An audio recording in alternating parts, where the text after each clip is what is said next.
Kaliwat kanan ang mga pagdiriwang ngayong Pride Month. Tulad na lamang sa Muntinlupa na may Rainbow Desk. Paano ba ito makakatulong sa LGBT plus community? Para bigyan ng mukha ang balita, Mobile Journal Francis Orsio.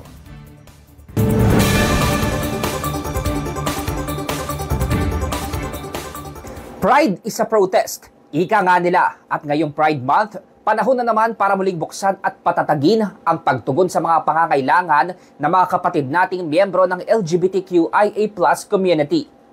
Taon-taon ginugunita ang Pride Month tuwing Hunyo. Para yan sa sektor ng LGBT+ community na dekada nang isinusulong ang kanilang karapatan.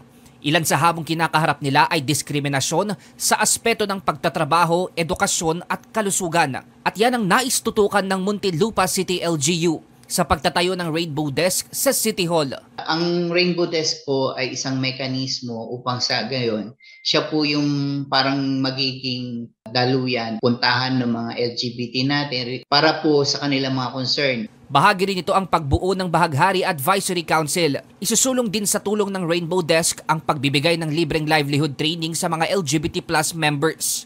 At maipasok sa alternative learning system yung mga hindi nakapag-aral at tulungan ng iba na mabigyan ng scholarship. Sa mga maituturing na lesbian, mayroong libreng konsultasyon para tugunan ang mga sakit tulad ng cervical at breast cancer sa lungsod.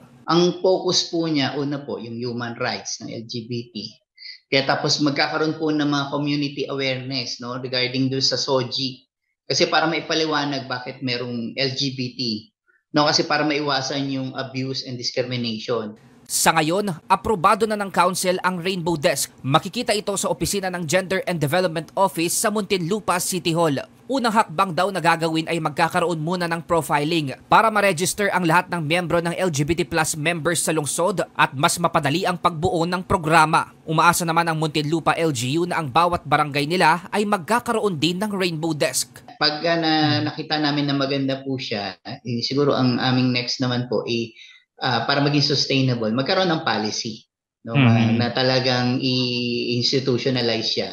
Hindi lang daw isip, kundi pati na rin ang ating puso ang dapat buksan sa mga kapatid natin sa LGBTQIA+ community na patuloy na ipinaglalaban ang patas na pagtrato sa kanila.